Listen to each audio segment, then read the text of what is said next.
Então, hoje a gente vai começar essas reações de substituição nesses aromáticos. Então, na outra aula, a gente já teve uma noção de substituição em compostos de cadeia aberta, né? Que são os alcanos, que só tem ligações simples. Né? Só ligações simples. E aí a gente viu que lá poderia ter por halogenação, porque ia ter compostos halogênios, que a gente viu lá. Coloquei um desenho da tabela periódica, são todos aqueles da família 7A, que vai ter o cloro, o bromo, o flúor, o iodo. Vimos que poderia ser também por nitração, ou seja, ia ter que ter o ácido nítrico para reagir, e o NO2, que é o grupo nitro, vai se ligar à cadeia carbônica. E a gente viu também por sulfonação, que é quando tem o ácido sulfúrico, que aí o grupo, né, do ácido sulfúrico, a porção SO3H, ela vai se ligar ao radical. Então, aqui é muito parecido, sendo que a gente vai ver algumas definições que a gente não viu na outra aula. Eu poderia ter dito na outra aula, porém, eu achei melhor vocês entenderem como eram as reações, para a gente começar a falar de palavrinhas mais difíceis, eu até comentei. Então, na de substituição, a gente vai ver por halogenação, nitração também e sulfonação do mesmo jeitinho, sendo que a gente ainda vai ver a aquilação, ou alquilação, que na verdade deveria ter estado no L, eu esqueci ali, no alquilação, e a acilação. Quando a gente fala em alquilação, é porque vai ter, quem vai se ligar àquele, no caso a gente está falando de aromático, vai ser um grupamento de cadeia carbônica. Sempre que tiver cadeia carbônica, independente da quantidade de carbono que tiver, se só for carbono com hidrogênio somente, vou dizer que está tendo uma alquilação. Se tiver, por um acaso, aquela carbonila, a gente vai ver, a gente chama acilação. Vou explicar direitinho. Então, antes de começar a explicar, vou puxar. No final da aula passada, eu falei um pouquinho sobre radicais livres. Eu falei que algumas reações, principalmente com os halogênios, que tinham cloro, eles iam eliminar os cloros, os bromos, ia eliminar os famosos radicais livres, que a gente tanto tenta combater, né? Com aqueles alimentos, a gente deu exemplo de vitamina C, vitamina E, que a gente utiliza para combater esses radicais livres. Porque o cloro, quando ele está livre no nosso organismo, o bromo, começa o quê? A se ligar nas nossas membranas, né? Que são de proteínas com lipídio, e começa o quê?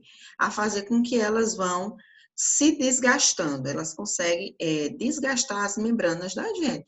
E aí a gente começa a envelhecer antes do tempo, certo? E aí, todos esses mecanismos que ocorrem no nosso organismo são mecanismos que são semelhantes a isso aqui, né? Nossas células têm muita cadeia carbônica. E aí vai acabar reagindo com esses radicais. Então, aqui, só para a gente relembrar, um dos exemplos de halogenação da aula passada foi que a gente viu na aula passada em halogenação. Eu ia ter, já que a gente está falando de orgânica, então a reação de substituição de compostos orgânicos.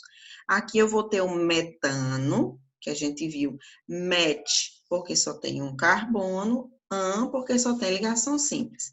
Se eu fosse abrir aqui, tá aparecendo a canetinha, eu vou ver se hoje vocês veem, se eu consigo riscar, se vocês conseguem enxergar. Estão conseguindo enxergar hoje a canetinha? Eu não consigo ver o chat. Queria que alguém dissesse sim ou não. Eu riscando com a canetinha. Pronto.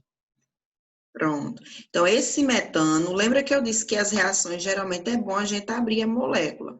A gente vai perder uns 3 minutinhos lá na prova, mas é o ideal.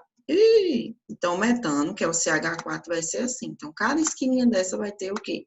Um carbono com os 4 hidrogênios. A gente aprendeu também por que o carbono consegue fazer 4 ligações. Porque é da família 4A. Então, ele, para ficar com o 8, que é a regra do octeto, para ficar estável, precisa de 4 ligações. Por isso que ele já tem 4 elétrons, com mais 4 ficou 8. Que vai reagir com esse cloro. Então, como foi que a gente aprendeu? Que o Cl2, ele abre assim. Então, o que é que esse carbono tem para nos doar? Ele só tem hidrogênio. Ó, só tem hidrogênio. Se vier para aqui tem hidrogênio, qualquer lado dele é um hidrogênio. Então, a partir do momento que ele me doa esse hidrogênio, ele vai se ligar com um desses cloros. E aí vai formar o quê? Sobrou um CH3, já que eu tirei esse hidrogênio, ó, e formou um CH3, que se ligou com o quê? Com o Cl que sobrou. E aqui o HCl se ligou um com o outro. É uma reação que eu expliquei desta forma, de uma forma bem simples, mas ela não é tão simples assim como acontece. E aí, quando esses cloros estão livres, né, aqui, ó, porque quando eu tenho esse tracinho, significa dizer que é um elétron de cada um que eles estão compartilhando. Isso aqui são os radicais livres. Se ele não encontrar com quem ele se ligue no nosso organismo, eles vão ficar livres. Ou então, se tiver em excesso de cloro no organismo. Por isso que vai formar radical livre. Se a gente usar muita comida com conservante, muita comida com sódio, né? Porque também, às vezes, o sódio, quando a gente compra o sal de cozinha, é o NaCl, vem o sódio ligado ao cloro. Se for em excesso, esse cloro em excesso vai justamente deixar esses radicais livres. E aí, na realidade, quando a gente vê esse tipo de quebra, a gente viu que a gente pode chamar de quebra homolítica. Se eles quebrarem, eu tenho ó, dois cloros iguais, cada um estava compartilhando um elétron com o outro. Se eu quebrar bem aqui no meio, ó, eu digo que é uma quebra homolítica. Porém, tem um segredo. Um composto que eu acho que é quebra homolítica, ele pode ter uma quebra que seja heterolítica. Como assim, professora? Eu não entendi. Do jeito que eles quebraram aqui, cada um ficou com um elétron, algumas vezes acontece, sabe o quê? Deles quebrarem. Um dos cloros é mais esperto, fica com os dois, e esse outro cloro fica sem nada, super aleijado. Aí esse aqui vai ficar com a carga menos, porque vai ter elétrons aqui em excesso, e esse aqui com essa carguinha demais, porque ele está precisando do elétron que roubaram dele. Então, quando a gente fala de quebra, naquela aula eu expliquei mais simples, agora eu estou aprofundando. Uma quebra homolítica é porque quebrou bem na metade. Então, a mesma quantidade de elétrons que foi para um lado foi para o outro. Quando acontece isso, então, tem certas reações que é necessário ter essa quebra. Então, geralmente, na questão, ela tem que mencionar. Eu vou colocar algumas questões que já caíram no Enem. Se eu não me engano, caíram já 3 questões que envolveram essas cisões heterolíticas e homolíticas. E aí vocês vão tentar fazer. Na próxima aula a gente resolve essas 3 questões e a gente encerra a substituição. E aí depois os meninos que vão fazer o estágio, eles vão começar a aprontar as aulas que eles vão começar a fazer com vocês também. Aí, nesse caso, dessa questão aqui, se for em excesso, vai eliminar radicais livres, que são esses cloros livres. Quando não está em excesso, a tendência é fazer uma quebra heterolítica. Então, quando eu quebro isso aqui, que esse hidrogênio sai com essa carga positiva, ele vai querer se ligar ao cloro que tem carga negativa. E aí acontece isso aqui. Então, um cloro eu só faço substituir na minha cabeça. Para não me atrapalhar na prova, eu vou dizer que eu vou substituir. Substituir esse hidrogênio por esse cloro, formei o HCl, e o cloro que sobrou, eu substituí o hidrogênio e formou CH3Cl. Aqui é só a figurinha que eu já tinha colocado na aula passada. Né? Quando ocorre cisão homolítica, é porque vai ser a mesma quantidade de elétrons de compartilhamento vai ficar num lado e a mesma quantidade de elétrons compartilhados vai ficar do outro lado. Independente de ser só com Cl ou pode ser até com dois compostos, dois átomos diferentes, eles podem fazer uma quebra homolítica. Agora, a tendência é, quando os átomos são diferentes, a tendência é que sempre seja heterolítica. Nesse caso, pode ser tanto homolítica quanto heterolítica. Deixa eu apagar aqui. Menina, a borracha não dá. Pronto. Então, nesse caso, nessa cisão homolítica, estou dando aqui o exemplo como ocorre. E aqui um exemplo de uma heterolítica. Então, se ocorrer de homolítica, vai eliminar radicais livres, que é o que vai causar todo o envelhecimento da nossa pele. E aqui uma cisão heterolítica. E aí, se a gente prestar atenção, quando ocorre essa cisão heterolítica, O cloro, ele é muito eletronegativo. Se a gente for pegar a tabela periódica, né, se vocês lembrarem, o hidrogênio vai estar bem no início, na primeira coluna. O cloro vai estar na sétima, na família 7A ou na 17, ou seja, só tem 18 famílias. O cloro vai estar na penúltima, ou seja, quanto mais a gente anda para a direita na tabela periódica, né, saindo do hidrogênio, andando para a direita, mais vai ser eletronegativo os átomos.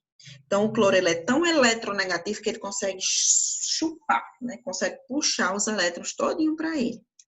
Por isso que, nesse caso, vai ter essa... Ixi, tem um monte de mensagem, nem li. Depois eu vou ler. Então, agora eu não estou mais voltando para... Pronto. Então, nesse caso, como o cloro é super eletronegativo, ele consegue sugar, né? Puxar os elétrons para ele. Então, ele vai ficar com a carga menos e o hidrogênio com a carga mais. Certo? Então, quando a gente vê esse hidrogênio com a carga mais, tem umas definições que são lá do primeiro ano, que a gente ainda vai revisar. Mas, nesse caso, tem como a gente guardar uma para sempre, que é um nome ácido de Lewis ou base de Lewis. Então, Lewis era um velho que antigamente, quando começou a surgir os elétrons, o que foi que ele disse? Geralmente, aquele composto que ficar com a carga positiva, eu vou dizer que ele é um ácido de Lewis. Ou seja, ele tem capacidade de receber elétrons. Por isso que eu coloquei aqui, eletrófilo. Uma coisa que é positiva, o nome filo vem de afinidade. Uma coisa que é positiva, ela tem afinidade por uma coisa negativa. Por isso, como eu sei que os elétrons têm carga negativa, eu vou dizer que o positivo ele é um eletrófilo, tem afinidade por elétron. Assim como o que tem carga negativa, ele vai ter afinidade pelo núcleo, porque lá no núcleo vai ter o quê? Os prótons, que são carga positiva. Então, sempre que vocês virem carga positiva, tem afinidade pelos elétrons, que são negativos, eletrófilo. E o de carga negativa tem afinidade pelo núcleo. O núcleo tem muito próton, que é carga positiva. Então, sempre os opostos se atraem. Positivo atrai o negativo e o negativo atrai o positivo. E segundo Lewis, todo o que for positivo é um ácido de Lewis, ou seja, tem capacidade de receber elétrons. E todos que são negativos, que são nucleófilos, são bases de Lewis, ou seja, tem a capacidade de receber a carga positiva. Isso aí, por que eu estou explicando? Porque quando eu fui pesquisar sobre reações de substituição, eu sempre quando eu vou fazer uma aula eu faço isso. Reações de substituição Enem. Se eu vou fazer uma aula sobre hidrocarbonetos, eu faço hidrocarbonetos Enem, só para ter noção do que cai. Porque quem paga a eletiva comigo da educação ambiental percebeu que, quando eu separei todas as questões que caíram no Enem de educação ambiental, uma era parecida com a outra. Então, eles têm a tendência de colocar questões que têm um estilo semelhante. A gente só precisa raciocinar naquela pergunta.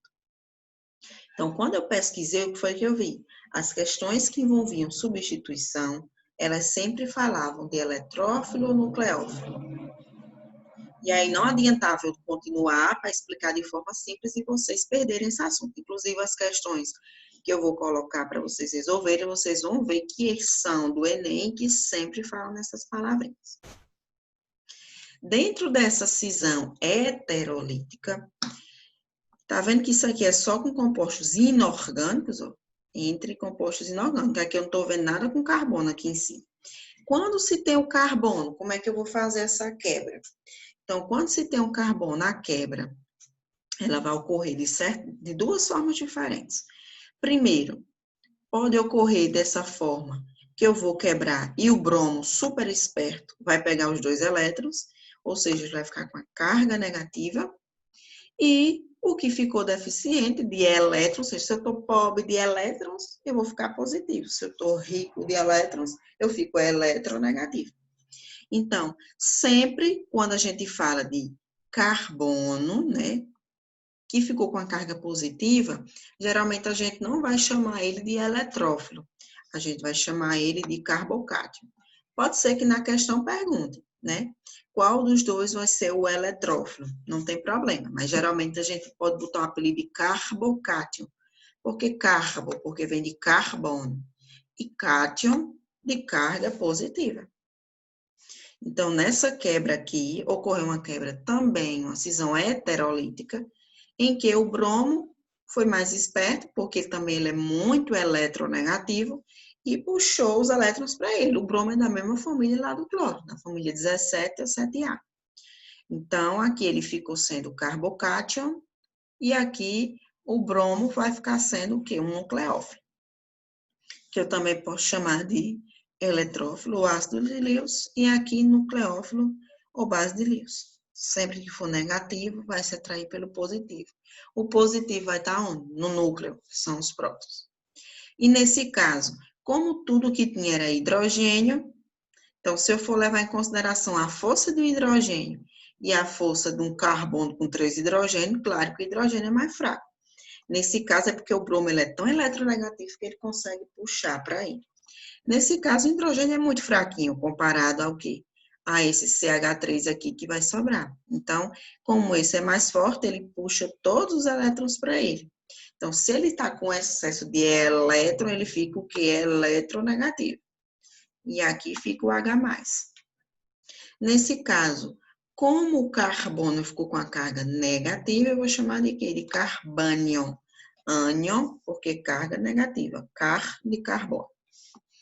E aqui o próton, que vai ser o quê? O eletrófilo. Então, aqui o nucleófilo, porque ele está negativo, vai ter afinidade por núcleo.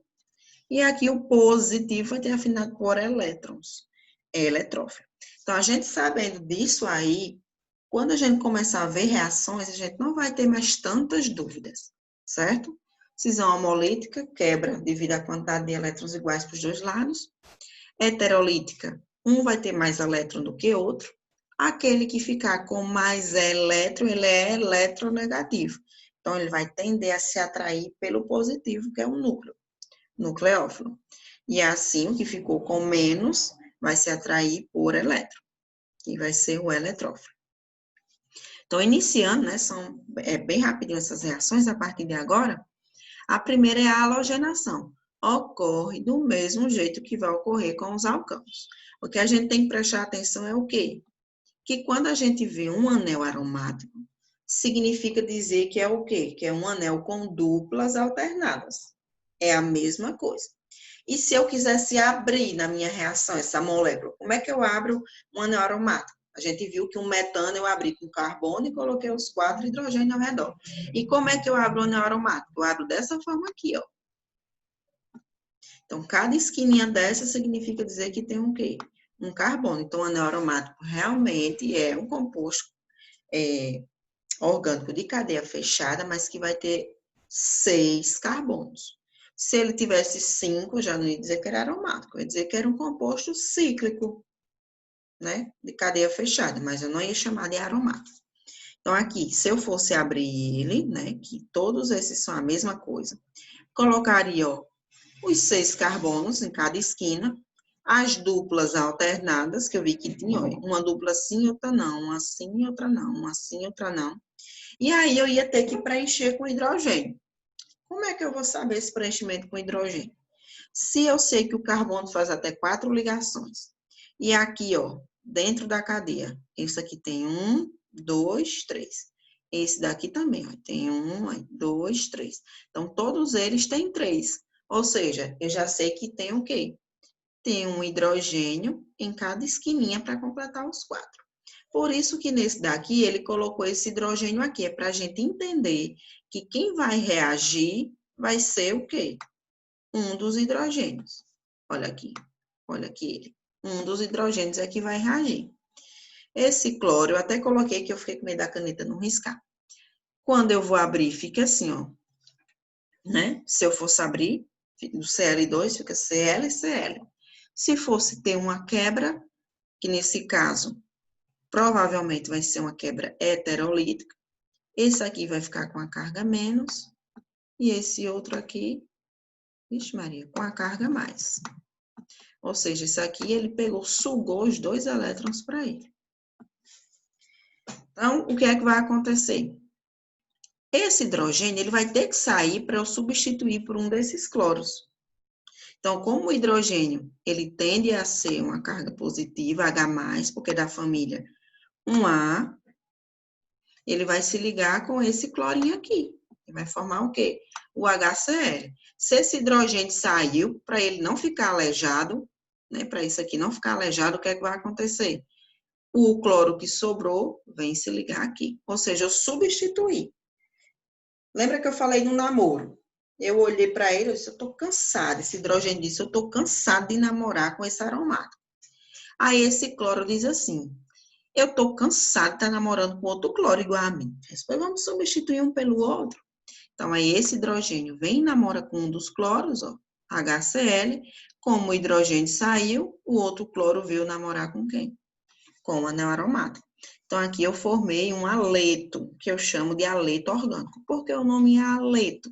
Porque vem de halogênio, que são todos da família 7A. Como está ligado a um composto orgânico, né, formado de carbono e hidrogênio, eu vou chamar de aleto orgânico. Então, reação de substituição sempre vai ser assim, substitui um para o outro. Nesse caso é do tipo halogenação, porque eu vou reagir com o quê? Com o cloro, que é um halogênio.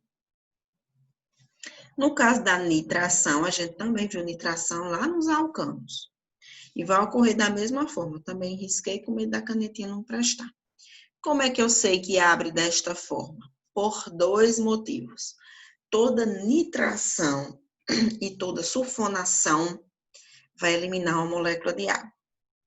Como é que eu vou conseguir tirar uma molécula de água daqui? A água eu já sei que é H2O, então eu vou roubar daqui um hidrogênio, que vem também sempre vai reagir um dos hidrogênios desse aromático. Roubei outro hidrogênio, já roubei H2. Agora eu vou roubar um O. Roubei H2O. Se eu tiro um H2O daqui, sobra o quê? Sobra um N, sobra um O e sobra um 2. Ou seja, se eu elimino uma molécula de água, o NO2 que sobrou, ele vai se ligar aonde? No lugar do hidrogênio. Para quê? Para o aromático não ficar alejado. Essa é uma das justificativas. A outra justificativa é, toda nitração sempre vai ocorrer a formação de um nitro composto, ou seja, um radical nitro ligado a uma cadeia carbônica. Então, se eu tivesse dúvida, professora, mas eu não lembrei que eliminavam a água, mas numa nitração sempre vai formar um nitro composto. Então, o radical nitro, quando eu separo o radical nitro, o que sobrou? Sobrou hidroxila, por isso que eu vou abrir assim. Essa hidroxila, ela vai ter que fazer o quê? Ela vai ter que namorar com o hidrogênio para poder o radical nitro se ligar aqui no anel aromático. Então, se eu lembrar da água, eu tiro a água e o que sobrou, que foi o NO2, eu ligo para aqui. Se eu não lembrar da água, eu vou lembrar que forma um composto nitro. Então, eu já vou abrir nitro. Se eu venho aqui e tiro um NO2, sobra o quê? Sobra hidroxila. Essa hidroxila vai reagir com hidrogênio, formando o quê? H2O. E o que sobrou vai se ligar ao quê? Ao anel aromático. E formar um nitro composto, certo? Então, geralmente é bem simples. Tem muitas justificativas bem grandes por trás, mas assim, no geral, a gente sabendo disso já é importante. Se eu quisesse saber uma justificativa mais difícil, professora, essa hidroxila, a gente viu que o oxigênio, lá em outras aulas, ele consegue fazer até 2 ligações, né? H2O. Na família 6A, para chegar em 8, ele precisava ter o quê? 2 hidrogênios. Então, nesse caso, aqui eu sei que tem elétron sobrando. E aqui o NO2. O nitrogênio pode formar até 3 ligações, mas aqui só tem 2. Então, o que é que vai acontecer? Aqui vai ficar com a carga positiva e aqui com a carga negativa. Aí, os elétrons, lembra que eu falei que anel aromático tem duplas alternadas? Uma dessas duplas aqui, que vai ser justamente aqui tem um hidrogênio, a gente viu que tem ligações que podem ser π e sigma.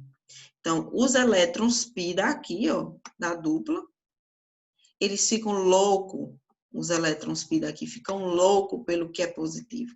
Então, mesmo que eu não soubesse de nada naquela reação, os elétrons π se atraem pelo positivo. Mas assim, falei muitas informações, mas no geral, toda nitração a gente vai formar uma água. Se eu conseguir eliminar a molécula de água disso aqui, o que sobrou, que é o NO2, eu vou e ligo aqui no anel aromático. Essa é a forma mais simples da gente entender, para a gente não se confundir. Mas existem várias outras justificativas para que vocês entendam esse tipo de reação. Essa é igualzinha. A sulfonação é igual a nitração. Sempre eu vou eliminar a molécula de água. Então, se eu pegar esse hidrogênio com isso aqui, ó, se eu tirar um H2O, vou tirar um hidrogênio, outro hidrogênio daqui e outro oxigênio, para tirar o quê? O H2O. E o que foi que sobrou? Sobrou só um hidrogênio, sobrou um enxofre e sobrou o quê? O SO3. E o HSO3 também pode ser representado assim, ó, por esse grupo sulfônico que a gente chama. A diferença é a posição do hidrogênio. Então, se eu elimino a água, o que é que sobra? O grupo sulfônico. Então, ele vai o quê? Substituir o hidrogênio e se ligar aqui no anel aromático, certo?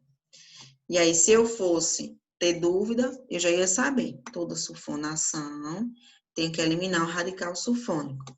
Então, a hidroxila, se juntando com o hidrogênio, forma o quê? H2O. O que sobra, se liga aqui no hidrogênio, certo? Então, sempre que vocês virem o nome alquil, é porque é uma cadeia carbônica. Se eu vir o nome aril ou arila, é porque é um anel aromático. Tudo no L. Aromático. Um grupo alquil é só de cadeia carbônica de alcanos, ligações simples. Aril vem de anel aromático. Tudo no R. E aqui essas duas para a gente finalizar, que é a alquilação de Friedel-Crafts e a acilação de Friedel-Crafts. São as mais dificilzinhas, porém, todas duas já caíram. Nesse caso, eu vou ter um anel aromático que vai reagir com um composto que é o quê? Um haleto orgânico. Deixa eu ir lá nas perguntas, para ver se alguém me fez alguma pergunta.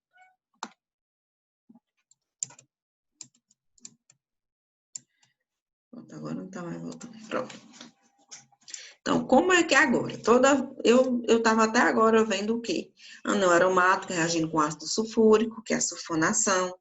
Anel aromático reagindo com halogênio.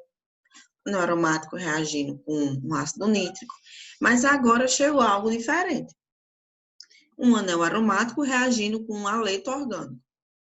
Um halogênio ligado a uma cadeia carbônica. E aí, como é que eu faço essa reação, professora? Eu agora fiquei em dúvida. Como é que eu vou fazer essa reação? Então, aqui, nesse caso, toda reação orgânica, a gente viu que vai ter uma coisinha aqui em cima, que é um catalisador. Porque reações orgânicas, a gente já viu, só revisando, são reações lentas. Então, a gente precisa de um catalisador. E, geralmente, o catalisador, ele não participa da reação. Ele acelera a reação, mas ele não participa. No caso dessas reações de Friedel-Crafts, o catalisador, ele dá uma ajudinha. Só para não ter problemas de o cloro sair e o organismo da gente confundir ele como um radical livre e puxar. Então, ele fica guardando. O alumínio, ele é capaz de fazer 3 ligações. Então, aqui ele já tem as 3, ó. Um alumínio. Ele já tem aqui os 3 cloros ao redor dele. Um cloro, outro cloro e outro cloro. Então, teoricamente, ele está estável. Mas aí ele é tão bacana que ele vai fazer assim, já que colocar para eu ser catalisador, quando tiver essa quebra aqui, para que o organismo não entenda que o cloro é um radical e já pegue no organismo, né? A questão dos radicais livres, ele fica segurando o cloro um pouquinho. Até coloquei um desenho aqui, eu não sei nem se vocês vão entender. Meu Deus, entrou o desenho da acilação, entrou na alquilação. Quer ver? Foi, minha gente. O desenho do outro entrou nesse. Mas esqueçam. Ó, vamos olhar aqui. Então, o que é que vai acontecer? Esse cloro, quando eu for quebrar aqui, ó, vai ficar aqui CH3.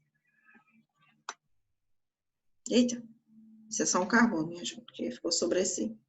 E aqui o Cl, separados.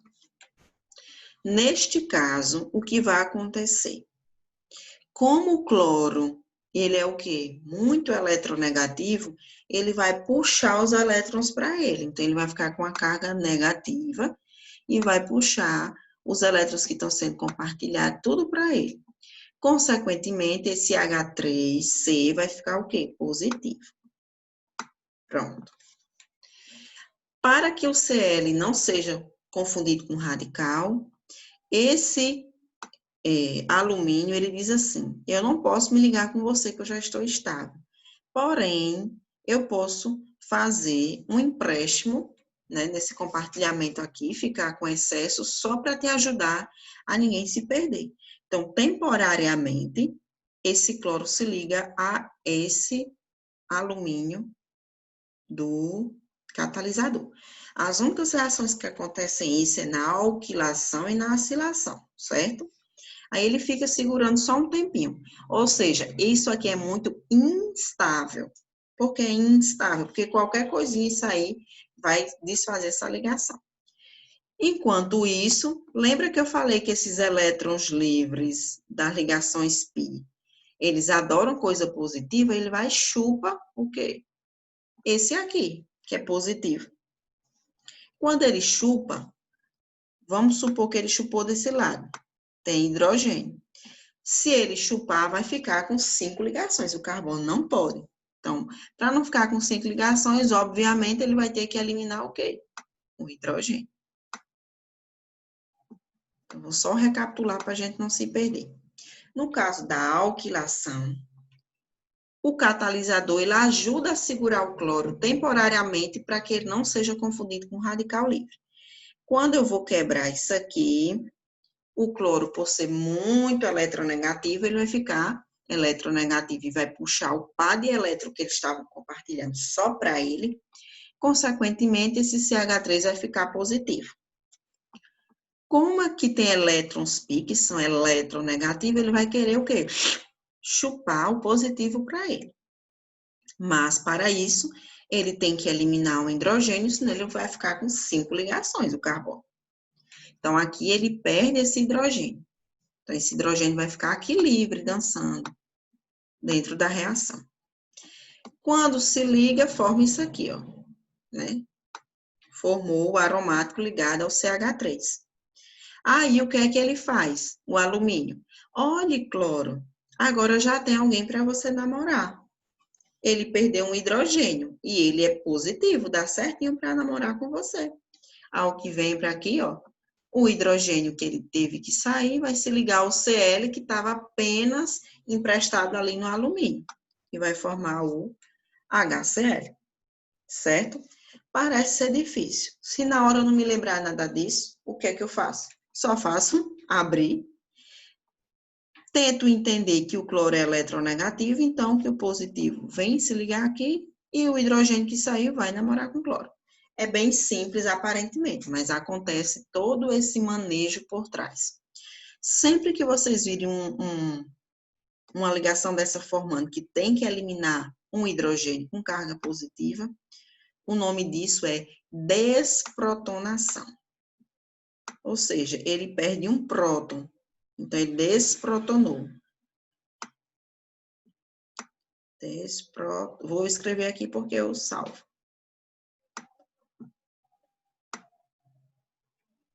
Meu Deus, não nasci para escrever nisso. Desprotonação. Por quê? Porque perdeu esse próton. Em resumo, só fez o quê? Uma troca. O CH3C veio para aqui e o hidrogênio daqui foi se ligar com o Cl.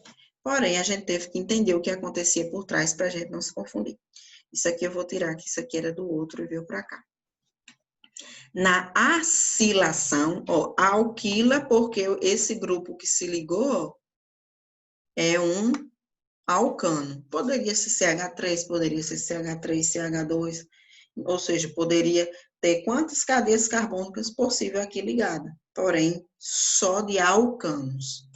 Nesse caso, o que vai se ligar vai ser o quê, ó?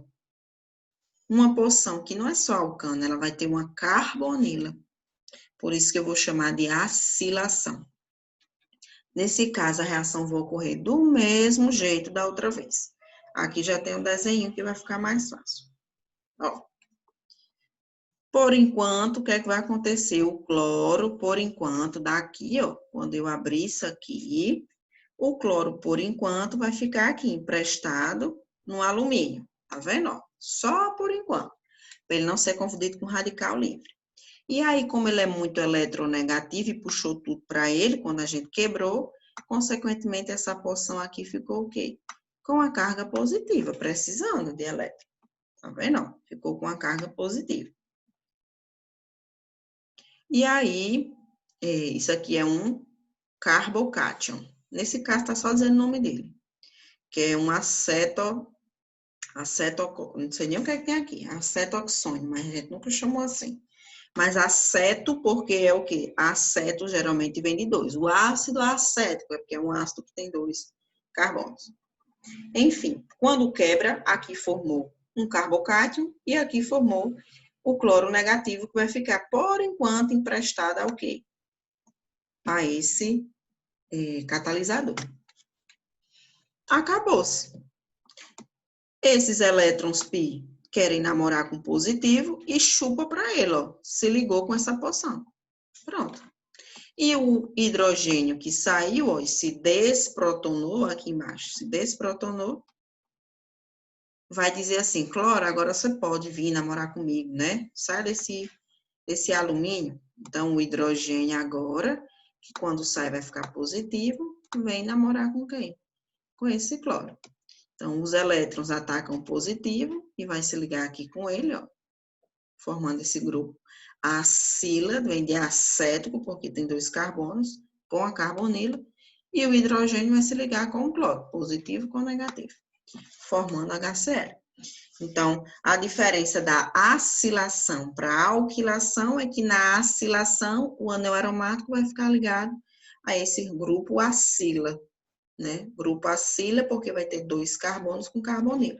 Na alquilação vai ser ligado a algum alcano, que seja com quanta quantidade de carbono for, não importa. O que importa é que vai ser só carbono com hidrogênio, com ligações simples ligadas no outro, mas a reação vai ser a mesma. Então, eu dei até aqui.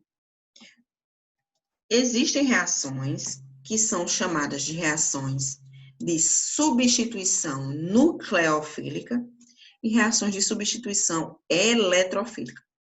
Ou seja, dentro dessas substituições, a gente tem que aprender umas regras. Então, essa aula de substituição eletrofílica e nucleofílica, eu não vou dar a aula, eu vou dar a questão.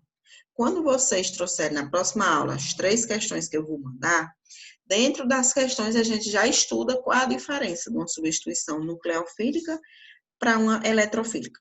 Todas caíram no Enem, por isso que a gente não pode deixar de ver.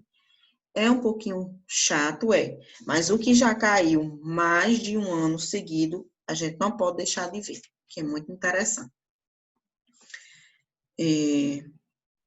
Sim, lembrando da aula de filosofia de Marta. Alguém ficou com alguma dúvida? Quem assistiu a aula anterior achou mais simples. Quem não assistiu nenhuma das aulas achou um pouquinho complicado. Mas, em resumo, uma substituição, eu só substituo um radical ou do alcano ou do anel aromático por o outro de carga oposta que vai estar ligado naquele reagente, certo? E uma coisa importante, a gente ainda vai ver as outras reações. Teve uma questãozinha que a gente viu a diferença de reações de adição, de eliminação, mas a gente só viu a diferença, a gente não viu a explicação. Mas a adição, a gente viu que é uma soma. Tem 2 reagentes que, quando passar da setinha, vai formar apenas um produto, uma soma. A de eliminação é o contrário. Eu tenho um composto que eu quebro, elimino e formo 2. Então, são bem fáceis da gente saber diferenciar. Essas questões de diferenciar, Quando a gente estiver aprendendo melhor, a gente vê. Vou ver se os meninos conseguem fazer reações de adição. É muito simplesinha. Vou ver se Tiago e Cleitiane dá. Eu posso até revisar com eles antes, se eles tiverem com dúvidas. Bem simples. E aí, reações, minha gente, é praticamente o último assunto já do ano. Depois de reações, só tem uns detalhezinhos da questão de isomeria e revisar reatividade, que a gente já viu até mais ou menos, radioatividade no aulão. Então, vocês não estão atrasados. A saponificação. Saponificação, a gente viu o exemplo bem rapidinho, mas nem sabia que era saponificação. Mas dentro das outras a gente vai ver. Ainda faltam muitos tipos de reação. Até agora a gente só viu substituição. Estou com um monte de coisa que eu juntei para vocês de óleo, para a gente fazer essas reações de saponificação no laboratório. Mas, infelizmente, com a pandemia, eu juntei tanto óleo que já não tenho mais nem onde botar. Tanto óleo que eu juntei. Só do airfryer, meu filho. Tanto óleo que eu fiquei pensando, se a gente comesse esses óleos, a gente já tinha morrido. Minha gente, vocês têm alguma dúvida? Alguma pergunta? Tiago quer fazer alguma colocação? É, para fazer essa aula. Ah, deve ser engraçado.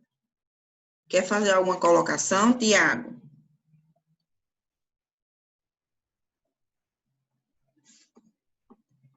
Falar sobre você, como é que vai ser seu estágio, quantas aulas você talvez vai ter que dar, obrigatória.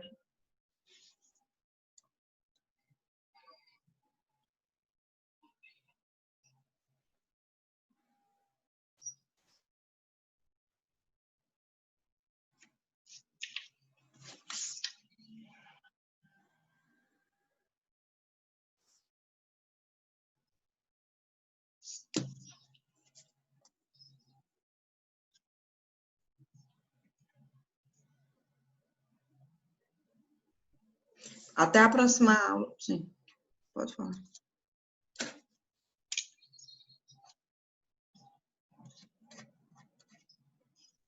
Pronto, meu filho, pois muito obrigada. Esse ano a gente, se Deus quiser, não sei nem quantos de vocês vão fazer Enem, mas se Deus quiser, esse ano a gente vai bater a meta do ano passado, das quantidades de questões de química. O ano passado, eu desconheço algum aluno que tenha acertado menos do que 7 questões de química. A média do ano passado foi a partir de 9 questões de química que os nossos alunos acertaram. E eu espero que esse ano a gente consiga acertar mais. A gente teve aluno no ano passado que acertou 14 questões de química de 20. Na verdade, eu contei 19, mas disseram que tinha 20. Deveria ser alguma de biologia que parecia com química e a gente não identificou de quem era. Porque tem muita questão multidisciplinar. Por isso que o nosso aulão é tão importante. O nosso aulão, Tiago, quando você assistir, você vai ver. Mesmo que hoje, por exemplo, seja aula de química, de física e de história, mas os 3 assuntos convergem, sabe, no aulão, o assunto acaba sendo o mesmo tema, sendo que o mesmo tema, como é que ele seria aplicado em cada área. E o Enem cai muito isso, por isso que tem hora a gente fica perdido. O ano passado teve uma questão que eu descobri que era de química depois, mas a gente pensava que era de biologia. E é tão multidisciplinar que a gente se confunde. Então, a gente vai... Quase zerei o Enem, sempre que você já fez, né, antecipado. Mas esse ano a gente vai ver. Então, quando a gente for resolver as questões de revisão, vocês não deixem de fazer. Porque teve aluno no ano passado que não fez as questões de revisão, mesmo que não tenha feito. Mas eu tirei 3 semanas sem dar aula no final do ano. Eu consegui terminar o assunto antes, e as 3 últimas semanas de aula foi a gente resolvendo 34 questões. Todos os alunos que resolveram essas questões se deram bem no Enem, na parte de química. Todos. Por isso que a gente teve aluno que fez até 14 questões. Mas os que não resolveram, depois a gente foi resolver em sala, quando terminou o Enem, e a gente viu, olha, minha gente, essa questão era praticamente igual a essa, mudava um detalhe.